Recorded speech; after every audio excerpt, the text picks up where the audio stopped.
Egunon, eta mila esker guztioi etortzeagatik. Euskadi literatura sariak 7 modalidadetan ematen ditugu, eta gaur aurtengo lehen 3 ezagutarazteko ditugu.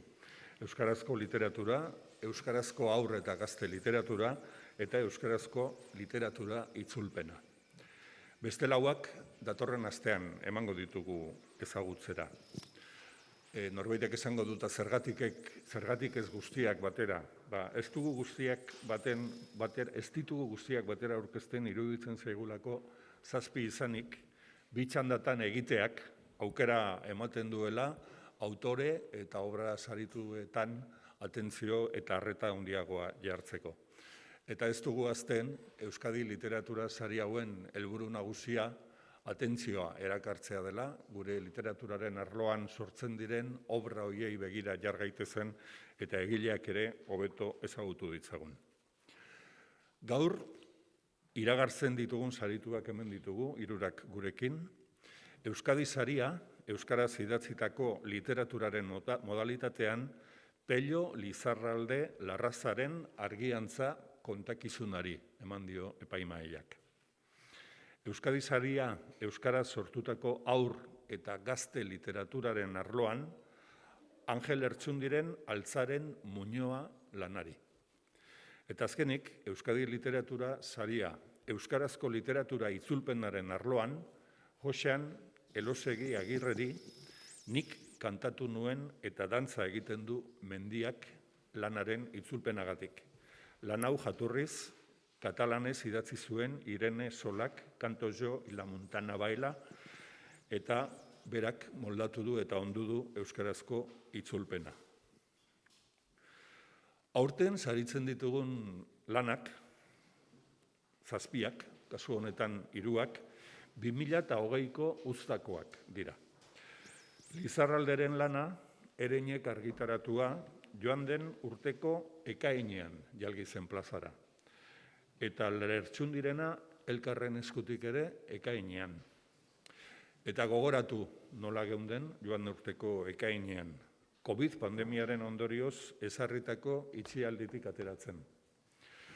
Oker ez banago, Lizarralderen lana Donostian aurkeztu zen, Donostiko liburutegian, udal liburutegi zaharrean, oker ez banaiz, eta kazetaririk gabeko prentsaurrekoa izan zen. Ustedetan zinelazu liburu aurkezten, baina kazetariak online jarraitu behar izan zuten aurkezpena eta online egin galderak. Eta oker ez banago, Lertxundiren lana YouTubera igotako bideo baten bitartez ezagutarazi zuen edo aurkeztu zuen elkarrek.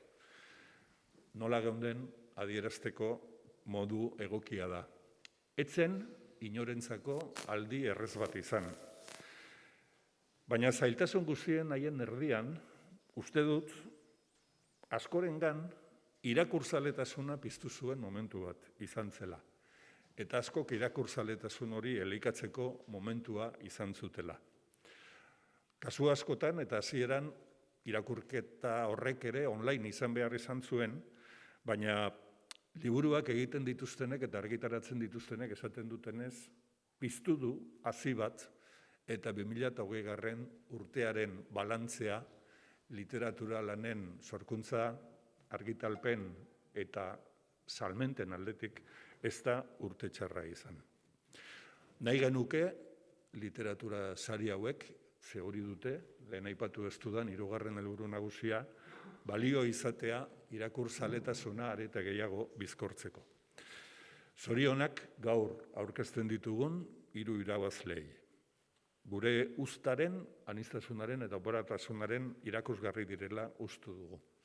Eta aipatu nahi ditut baiteare, sari honen atzean dauden beste 35 pertsonak, ze sari bakoitzaren epaimailan 5 kide daude, 5 bider 7, 35, eskerrik asko guztiei hartu duten lanagatik. Pello Lizarralderen argiantza izan da epaimailarentzat euskarazko literatura saria jaso behar duen lana. Pello Lizarraldek lehen ere jasoa du Euskadi literatura saria 2003an Larrepetitz lanagatik. Epaimahaiko kideen iritziz argiantza lanak 1982ko irailean giroturik, etengabeko joan etorrian dauden pertsonaiak aurkezten dizkigu. Eta epaimahaikoek diotenez, egileak euren inguruan, personaje hauen inguruan eraikitzen duen atmosfera harrigarriak erabat harrapatzen du irakurlea. Eta azpimarratzen dute, ahots narratiboa trebeki erabiliz, indar liriko handiko deskribapenak ondu eta lortu dituela bere lanean, eta maisutasunez eraikitako kontakizuna eskaini digula Lizarraldek. Pello Lizarralde, zorionak eta zeurea da hitza.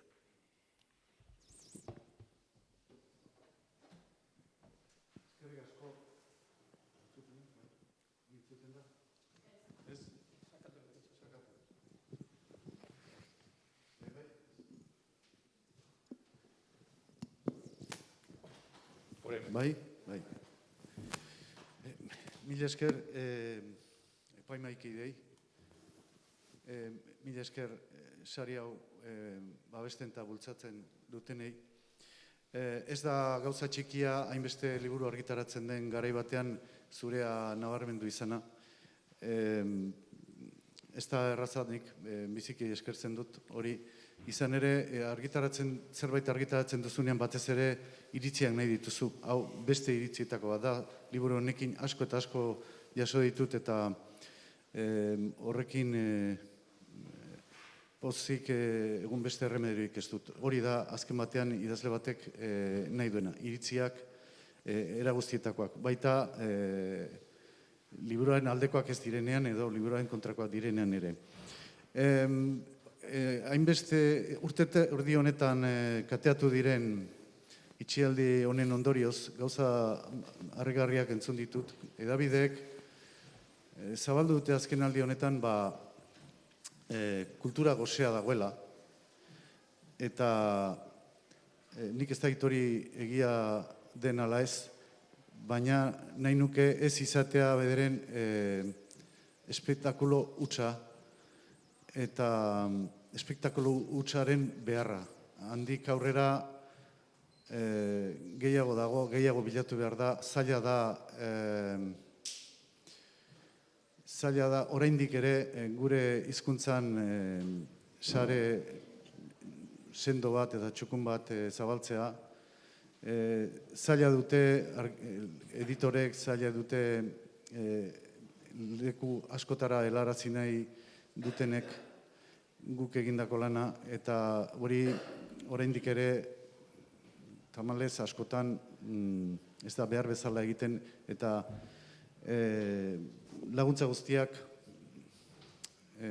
ongi hartu beharko ditugu, beharrezkoa ditugu, eta sariek ematen duten azkenean pizgarri bat izan diteke. Honetan urte desente eman dugunok behar bada ez dugu horren behar handirik, baina beste askok bai, eta beti hasiberriari nola aspaldiari aritu denari mesede egingo diote. Hori eskertzekoa da. Nik ez dakit, orain entzun dut, Migen Zupiriak aipatu ditu epaimahaiak, nire lanaz esan dituenak, orain arte ez nekien, zergatik, zer ikusi zuten nire argiantzan epaimahaikide horiek. Nik esan dezakedana da, hitz gutxitan nire argiantzan garai galtzen ari den mundu batean galduta dabilen gizon baten bidaia, neurri batean azkin bidaia kontatzen ahalegindu naizela. Askotan atzera begiratzen dugunean ez dugu askorik ikusten. Gehienez ere astronomoari gertatzen zaion bezala, atzera begiratzen dugunean handiagoa da iluntasuna argia baino askoz ere espazio handiagoa hartzen du, apenas ikusten ditugun nir argi bate beste, eta hori askotan engainagarria ere bada, baina ez dugu besterik eta horrekin lan egin behar dugu. Behar bada ez da askori, baina hori da daukaguna eta horrekin jokatu behar dugu. Hori izan da nire ahalegina eta honekin, sari honekin eta lehen aipatu ditudan iritzi hoiekin aurrera egiteko gogora egin zait eta uste dut beste batzuk ere etorriko direla. Mila esker. Eskerrak zuri, Pello. Angel Lertxundik euskarazko haur eta gazte literaturako saria jaso du Altzaren Muñoa liburuagatik. Angel Lertxundik ere jasoa du Euskadi literatura saria beste bitan, kasu horretan literatura sari nagusi bezala, 1982an 16. Aidanez liburuagatik eta 1989an Argizariaren egunak lanagatik. Epaimahaiaren iritziz, Altzaren Muñoa kalitate handiko obra literarioa da. Esaldi eta atal laburrez osatutakoa. Aberatsa tradizioari eta gazte literaturako klasikoei egindako erreferentziak direla medio. Eta aberatsa halaber kontatzeko modu arin, poetiko eta zainduagatik. Altzaren personifikazioaren bidez, esaten du epaimahaiak, irakurleak bidaiaz, bizitzaren bidaiaz eta bidaia horretan halabeharrez sortzen diren paradoxez hausnartu eta gozatu egingo du. Zorionak, Angel, eta zeurea da orain hitza. Eskerrik asko, sari honen antolatzaileei, eta eskerrik asko epaimahaiari.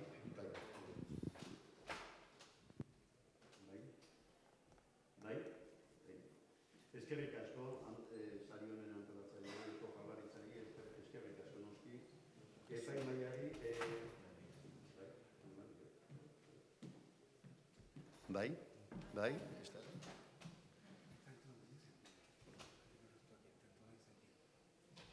A ber, bai? Hartzen duzue? Bai.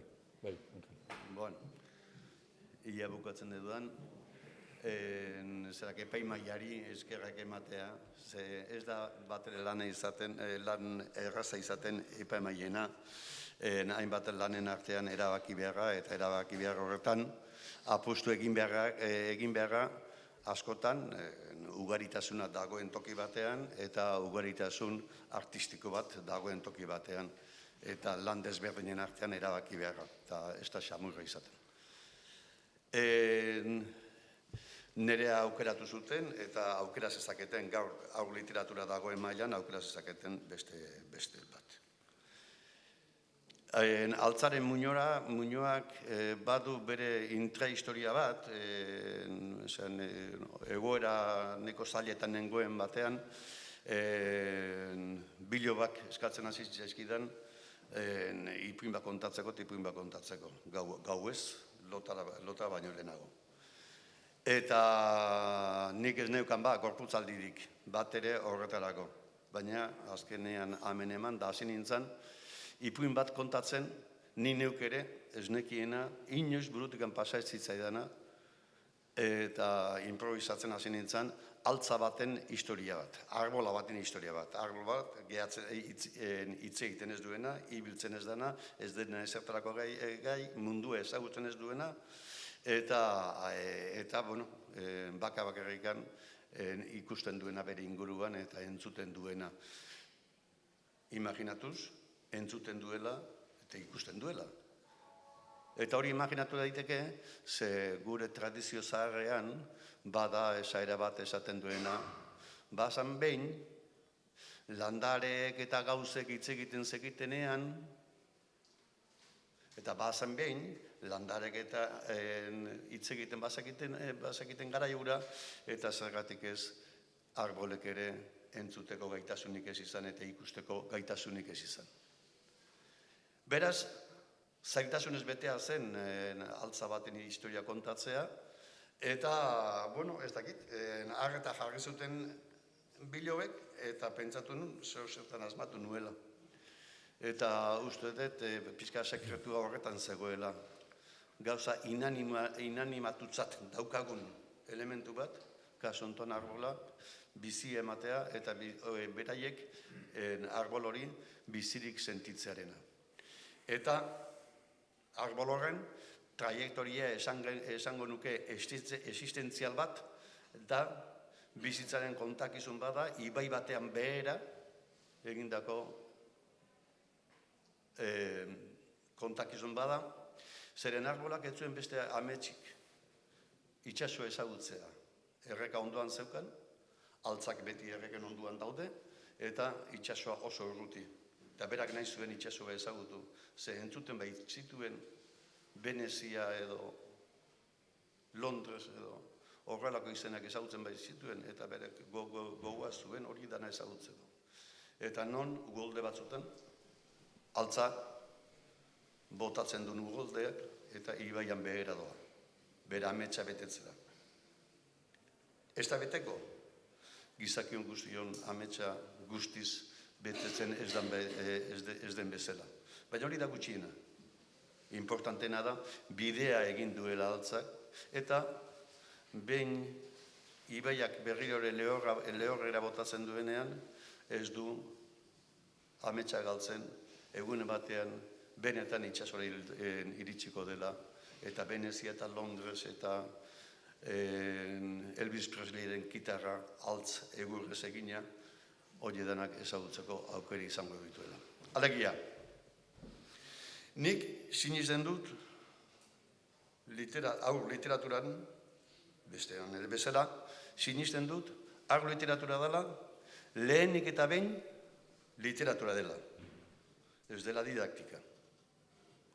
Eta sinisten dut, baita ere, literatura baldin bada, hizkuntzaren zelebrazio badala, hizkuntzaren ospakizun badala haur literatura. Eta hori ukatzen dugu neurrian, haur literaturaren izenpean, hori ukatzen dugu neurrian, mesede oso gutxi egiten diogula umeen literatura artea, hitzez egindako artea ezagutzeko aukerari. Eta nolabait, esango nuke, liburu honetan badagoela filosofia hori presente dagoela nolabait bizi osoan idazle naizen aldetik kezkatu nauen kontu horrek. Alegia, gozotasuna hizkuntzarekin, gozotasuna kontatzen dezunarekin, kontatzeko moduarekin.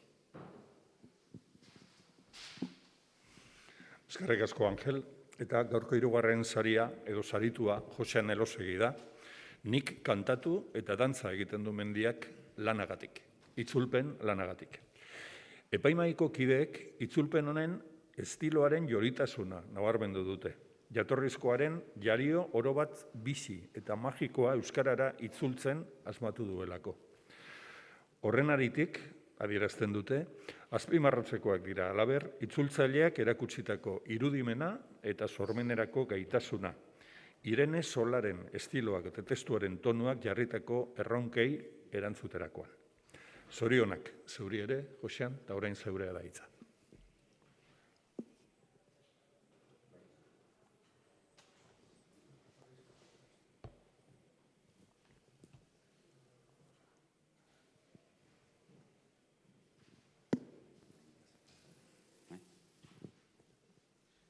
Bai, orain bai.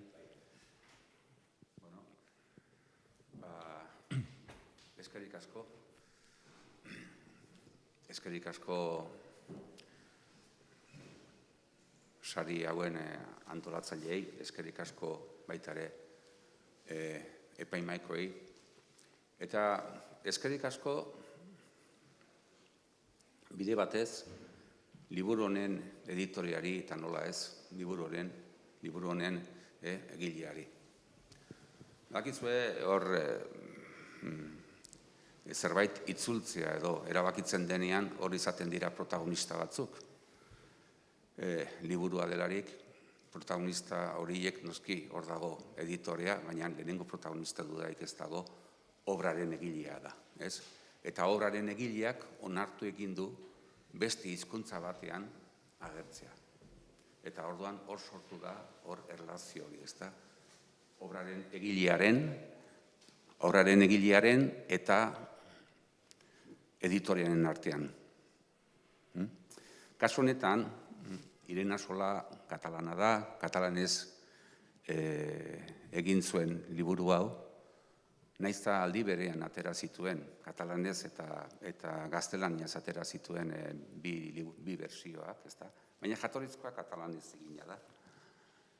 Eta kasu honetan, Albernianiako editore burua, Jorge Jiménez bek ere katalana da hizkuntzaz, bere etxeko hizkuntza katalana da, bere noski hemengoa da, euskalduna, baina katalana ikasi eta mamitu zuen bere txikitan etxian. Aita eta ama katalanak zituelako. Orduan behar bada igual, harreman horretatik, baina Jorgek ekarri zuen liburu hau, nolabait esan Euskal Herrira. Eta eskerrik asko Jorgeri, niri aukera hori eman zidalako, alegia, ez? Liburu hau euskaraz eman behar dugu, nork eman, edo nork emango, eta pentsatu diatik egitea, hori ala esan zidan Jorgek, eta nik onartu. Nik ez nuen bat ere ezagutzen Irena Sola. Ez nuen bera ezagutzen, eta haren obra ere ez nuen bat ere ezagutzen. Eta alde batean, ni, itzultzaile naizen horretan, nik nahiago izaten dut hori. Nahiago dut testuari lehenbizikoz eta buruz buru ekitea. Aurrez, autorearen gainean eta liburuaren gainean zer esanik ez, deus ere jakin gabe, nahiago izaten dut. Zer uste baitut, nola baita edo, itzultzailea irakurlea dela. Irakurle privilegiatua. Jaso du liburua, jaso du obra hizkuntza batean, eta berak hartu du, bere hizkuntzakoei, beren hizkuntzaz irakurtzeko lan hori. Hartu du bere gain. Eta hori privilegio bat da. Orduan, zer da, nire ustez, nire ustapalean, zer da lehenik itzultzailea irakurlea da, irakurlea. Irakurle, lehen esan dudan bezala, privilegiatua. Itzultzaileok ez dugu askotan izaten geure lanaz luze hitz egiteko betarik. Ez dugu aukerari izaten. Eta askotan liburuak jasotzen ditugu, eta nork itzuli duen eta bat ere erreparatu gabe, guk irakurri egiten ditugu liburuak, hizkuntza batean naiz bestian. Eta hori ondo dago. Eta uste baitugu, zuzenian ari garela, ez dakit nongo idazleren lana geure hizkuntzan. Eta hori ondo dago, horrek esan nahi du, konfiantzaz hartu dugula itzultzaile horrek egindako lana. Onartu egiten dugula. Baina, esan nahi dut, askotan irakurle garen hauek ere, nahi izaten dugula alako ezagutza, alako errekonozimendua, eta, onartu behar daukat, pozik nagoela hori etorri zaidalako, niri lehenengo aldiz. Alegia, ikusi dela lan horretan, nolabaiteko balioa, badela zerbait. Baina, beti ere, nik uste dut, bereziki azpimarratu beharra dagoela, sortzailearen lana, eta baita ere, bitartekari lanak egin dituen editore horren lana. Irena Solaren obrari buruz zer esan genezaken? Oso liburu bitxia da. Berak esan zuen, liburua idazten ari zela oso ongi pasatu zuela. Nik ere oso ongi pasatu nuen, itzultzen ari nintzela. Bizi izan nituen, berak transmititu nahi izan zituen emozio horiek. Eta emozio gisa nik ere plazaratu nahi izan dituen. Eta hortan da lana, pixka bat itzultzaileak zer izan behar du. Izan behar du, zintzo jokatu behar du, beti ere sortzailearekin, Eta dudarik gabe, itzultzaileak ere berea uzten du. Berea uzten du. Gehienaz ere, badakit, honek behar bada, beste ikamika batzuk eta iritzik truke batzuk ere sortzen aldituela, baina badakit, baina nik uste dut, itzultzaileok egiten duguna gehienaz ere bertsioa dela.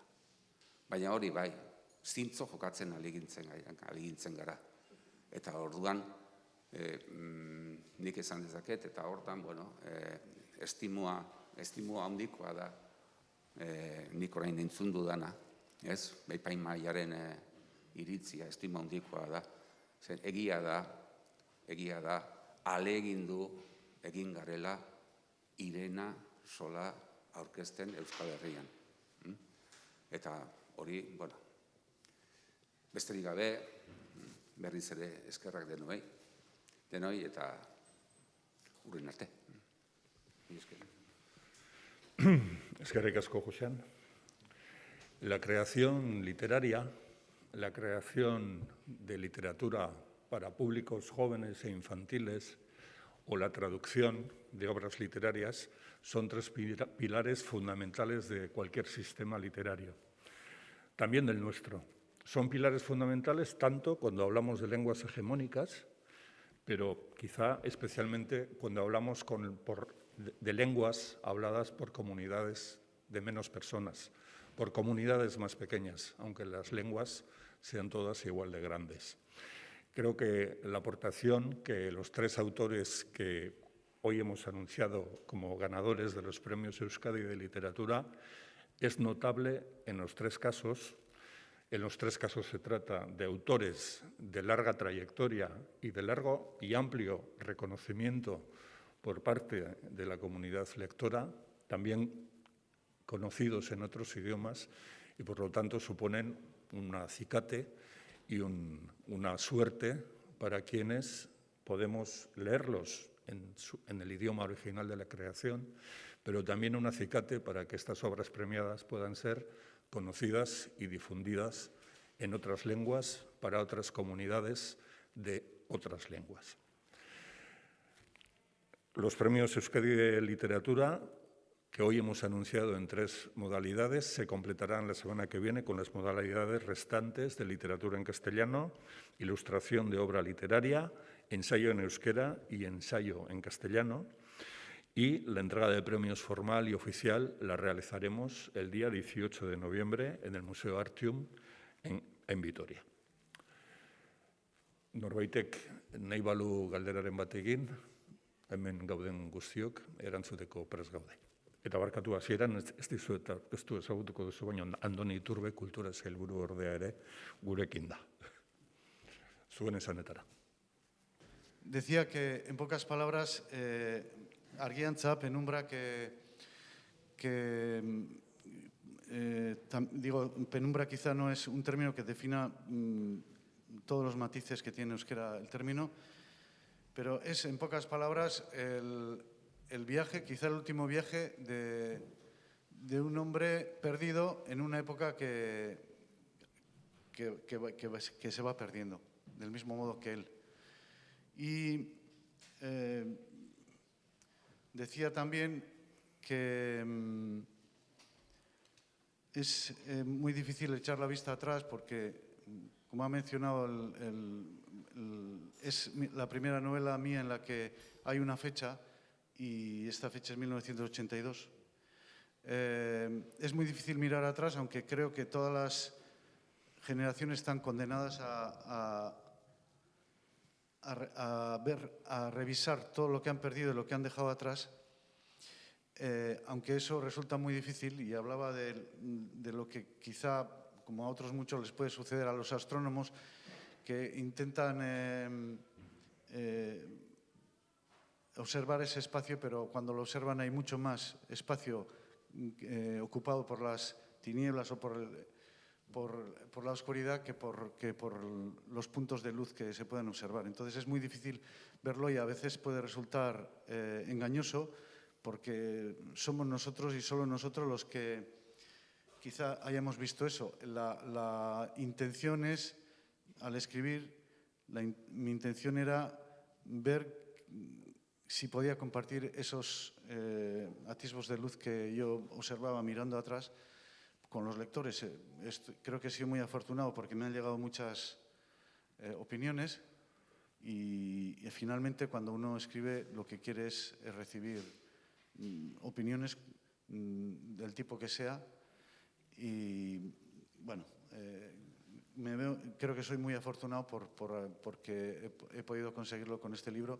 No sé a qué se debe, pero es un libro que me ha dado muchas satisfacciones. Es difícil contar la historia de un árbol desde el punto de vista de que... claro. Es difícil contar la historia de un árbol desde el punto de vista de que es algo inmóvil, algo que nunca va a poder trasladarse del sitio que se le ha asignado en el orden natural. Y en el caso del aliso del que hablo en el libro, al lado del agua, una inundación hace posible que el árbol pueda viajar en el río y pueda conocer a mucha más gente de la que conocía, al casero de al lado, a los niños que venían a jugar en el pozo que había delante del árbol, al lado del árbol, o la gente que los fines de semana transitaba justo por el lado del árbol o se sentaban a leer, como un chaval que lee los libros de aventura, Tom Sawyer, etc., y que tenía la costumbre de leer en voz alta. Y al árbol le llegaban las palabras del niño. Pero el árbol quería conocer más, que quería conocer dónde llegaba el río, quería conocer el mar y quería conocer esas ciudades de las que tanto hablaban las personas que pasaban debajo del árbol tras unas vacaciones. Venecia, Londres, hablaban de una guitarra de un señor llamado Elvis Presley y que era una guitarra hecha con árbol de aliso, etc. Y una inundación le da la posibilidad de, en el transcurso de la navegación del árbol a través del río, le da la posibilidad de ir conociendo muchas circunstancias e ir conociendo lo que es un pueblo, eso que había oído tantas veces que es un pueblo. Él lo que conocerá será un pueblo inundado.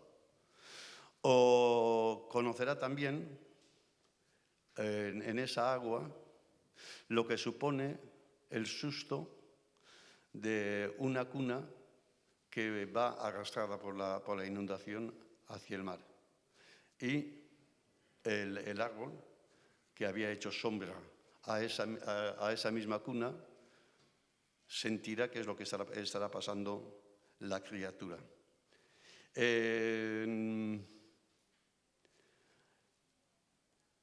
Esa inundación es una inundación real del río Oria, el año 1955-56, no lo puedo precisar.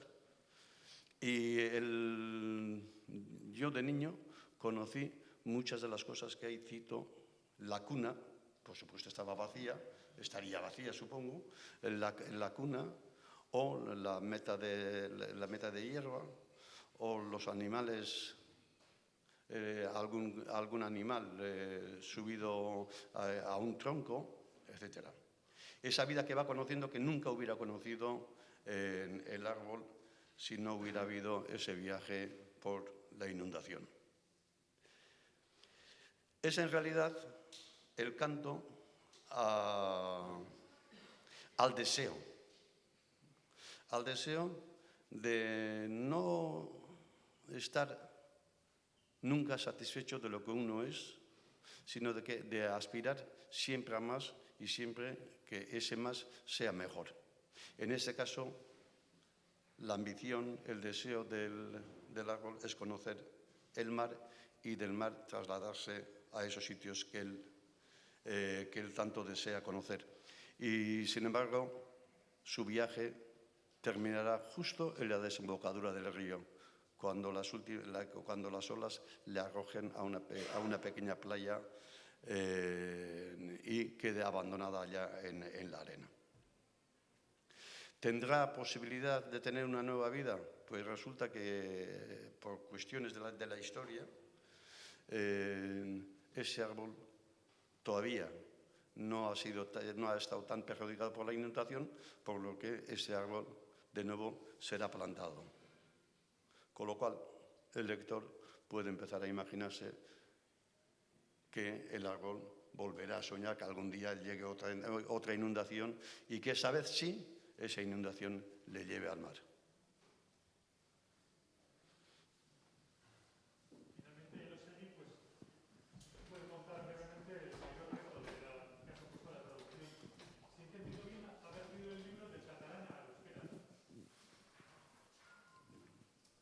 Sí. ¿Ahí?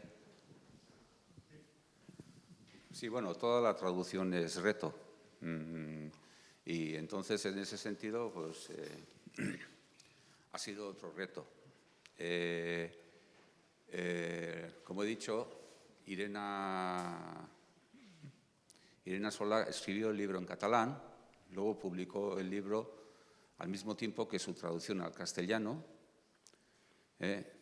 y yo recibí los dos libros para esto, para traducir. Yo, lógicamente, trabajé el texto original, que era en catalán. Mi catalán es pasivo, no hablo catalán, nunca he vivido en Cataluña, pero sí leo en catalán, leo normalmente en catalán, y entonces sí conozco un poco la literatura y, en fin, más cosas de Cataluña. Entonces tengo en ese sentido un conocimiento. Y también, lógicamente, me pude dar cuenta que la traducción se correspondía, lógicamente, con el original, pero no era lo mismo. Y entonces, eso lo he dicho, bueno, es un reto, pero es un reto que siempre tenemos a la hora de traducir. El libro de Irene es un libro de Nesandut Bichia, ¿no? Es un libro, un poco se recrea sin una mirada romántica, se recrea en la gran cantidad de leyenda y de material que existe en Cataluña sobre, como existe aquí, ¿no? Sobre las criaturas que vivían en la naturaleza, y también sobre historias y juicios que hubo durante siglos donde fueron encausadas brujas, etcétera. Entonces, el trabajo de Irene ha sido un poco traer todo ese material, darle vida de alguna manera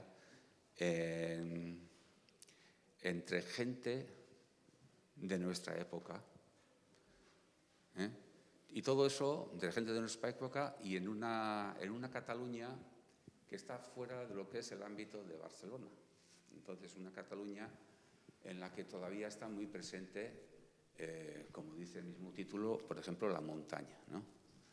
Y entonces, en esa narración, pues toman vida, además de las personas, toman vida muchos referentes de la naturaleza, fuerzas telúricas, y luego la misma montaña,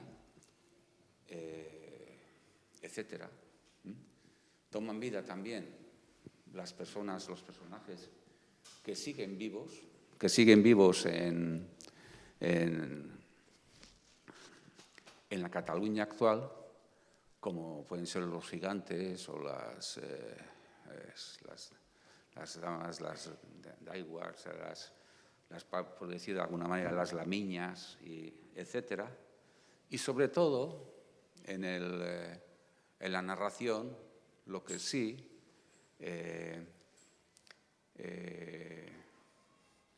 se deja ver es la calidad de narradora muy especial que tiene Irene, y su punto de vista, que está muy, muy ligado a su personalidad de escritora y de mujer. Entonces, yo he visto ahí algo escrito, pues bueno, sobre todo, y creo que es, se ha dicho que quizá ha escrito unas cosas y las ha escrito como las ha escrito por ser mujer. No sé si esto es un poco peligroso decir esto, pero sí que se siente algo de eso, ¿no? Entonces es yo no puedo hablar porque no soy un entendido en esto, pero he oído algo, bueno, se leen cosas como un poco el feminismo de la autora, etcétera, etcétera. No voy a meter ahí, pero sí que la narración y el punto de vista y todo esto, yo creo que hay la calidad de mujer escritora, lo que un poco se pone de manifiesto en este libro. No sé si contestaba esto, pero...